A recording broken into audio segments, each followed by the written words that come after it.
Salut à toi et bienvenue sur la chaîne de Krav Maga 16, la chaîne YouTube que nous avons mise en place spécialement pour le confinement qui continuera vraisemblablement tout le long de l'année. Je te rappelle, donc c'est 10 minutes chrono tous les jours à midi du lundi au vendredi sur une technique en particulier.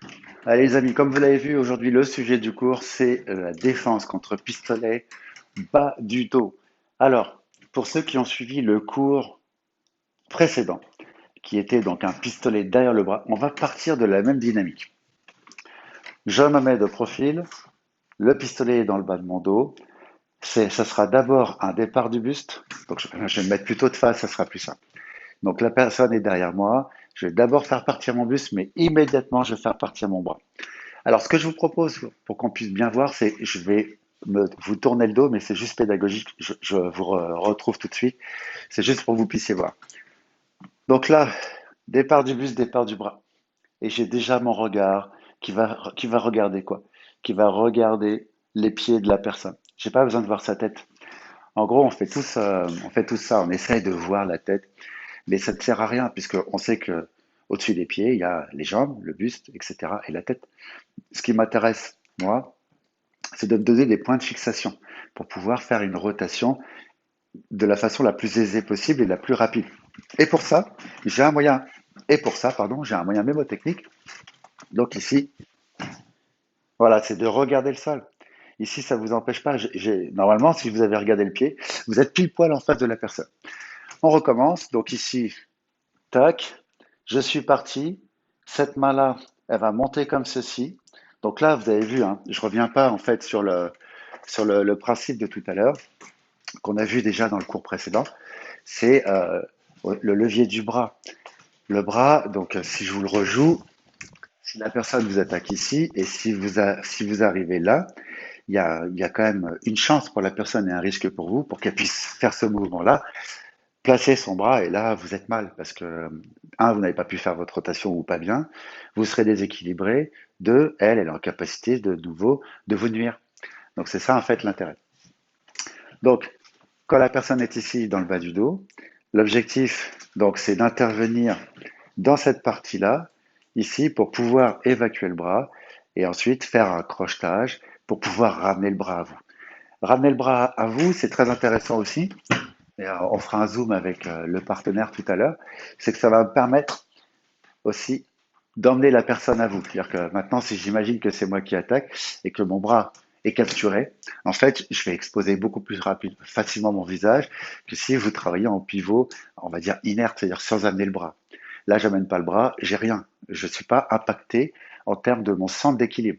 Et en fait, l'idée, c'est d'essayer de tenter d'avoir toujours un petit temps d'avance sur la personne qui, elle, avait un temps d'avance, puisque elle vous menace, vous êtes surpris, elle a son temps d'avance. Mais ensuite, si vous êtes en capacité de gérer votre stress avec la force de l'entraînement, etc., tout ce qu'on connaît, et que vous avez la chance d'agir, parce que vous savez que votre vie, faut la sauver, vous n'avez pas le choix, bah, à ce moment-là, c'est vous qui avez un petit temps d'avance par rapport à la personne. Elle sera toujours surprise que vous agissiez en rapport avec l'arme qu'elle possède, qui est donc létale.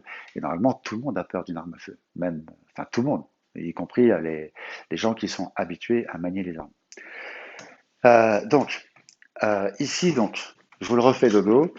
Donc là, tac, mon regard se porte vers le pied, ça sert à rien que je regarde où est la personne, je m'en fiche un peu. Moi, ce que je veux, c'est évacuer le pistolet et tenter de le prendre le plus rapidement possible.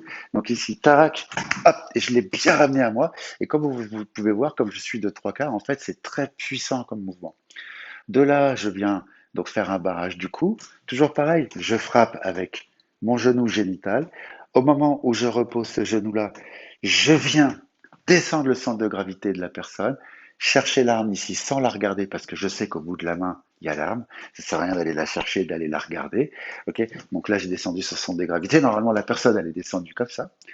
Ensuite, je viens chercher l'arme. Donc, elle est ici au niveau du canon. Donc, toujours pouce vers le bas. Ok. Ensuite, je fais un quart de tour, je soulève, et là maintenant, je vais utiliser le pivot de mon corps pour frapper. D'accord? Alors du reste, je ne l'ai pas encore abordé, Mais lorsque donc la personne est ici, d'accord, vous allez chercher l'arme comme ceci, on le verra mieux avec partenaire. Tac, je fais un quart de tour, je soulève et en fait, je vais toujours frapper avec la bouche de feu, toujours. Donc là, on est dans une situation où la personne est dans votre dos et donc je n'ai pas accès, donc je ne peux pas contourner, je ne peux pas me baisser. La seule alternative que j'ai, c'est donc déjà je peux regarder, hein, c'est de faire partir d'abord mon buste. Donc toujours pareil, hein, vous voyez que là en fait, fais-le passer comme ça, voilà. Donc en fait, je suis sorti euh, plus ou moins de la ligne de tir. Donc ici, hop, je suis sorti de la ligne de tir. Donc c'est bien que Marion joue le jeu, elle a avancé pour vous montrer que j'étais sorti. Mais ceci dit, ça ne suffit pas parce que juste faire ça, la personne a juste à reculer son bras et elle est de nouveau dans une situation qui va être intéressant pour elle. Donc ici, je vais en plus rajouter le bras. Donc c'est d'abord un départ du buste, d'accord, de la hanche, suivi immédiatement du bras. Comme vous allez le remarquer, ce que j'aime bien faire, hein, mais c'est pas une absolue nécessité, c'est de créer un petit peu le déséquilibre pour me permettre de faire cette rotation. Parce que, après tout, la personne est dans mon dos. Et moi, ce que je veux, c'est que me retourner le plus rapidement possible. Donc ici, hop, et là, hop, j'y vais. Donc ensuite, la technique reste la même, c'est-à-dire que je fais ma coulisse, j'ai frappé, je frappe de nouveau, je suis dans le creux de bras, je viens chercher comme ceci, quart de tour, je monte et je frappe. Ok, maintenant qu'on l'a vu avec partenaire, je vous propose que nous le fassions ensemble. Donc ici, je vous tourne le dos, mais c'est momentané, c'est pour que vous puissiez comprendre. Donc le premier temps va se constituer de plusieurs choses. Ici, premier temps. Maintenant, je vous le fais de face. Ici, tac, premier temps. Euh, je vous le refais de dos pour qu'on puisse faire la suite. Donc là, hop, ça c'est le premier temps. Ok, donc là, j'ai donné un bon coup de coude. Il y a une bonne rotation de la hanche, c'est ce qui est exactement l'effet que nous recherchons. Je fais un barrage et en même temps, je frappe deuxième temps. Quand je pose troisième temps, c'est un temps qui est relativement important de faire. Ensuite, quatrième temps, je viens chercher, je tourne, je monte. D'accord, je tourne, je monte. Cinquième temps, sixième temps, je frappe au niveau du visage. Donc, ce que je vous propose maintenant, c'est que je me mette de profil pour que vous puissiez voir un autre angle. Donc ici, premier temps, boum. Deuxième temps, troisième temps, je viens chercher l'arme. Quatrième, cinquième et sixième, je frappe. Merci d'avoir suivi ce cours. J'espère que ça t'a plu. N'hésite pas à t'abonner, à partager ainsi qu'à liker. Donc, je te rappelle, je l'ai dit en introduction, mais je le dis aussi en conclusion, que nous avons des cours tous les jours sur un format de 10 minutes. Donc, 10 minutes, ça passe très très vite sur des techniques en particulier. Soit tu améliores, soit tu apprends les techniques de Krav Maga. Évidemment, ça ne remplace pas un cours collectif, mais les cours collectifs reprendront très certainement au mois de septembre, où nous t'attendons nombreux dans les cours, où que ce soit. À très bientôt et en attendant, continue de t'entraîner.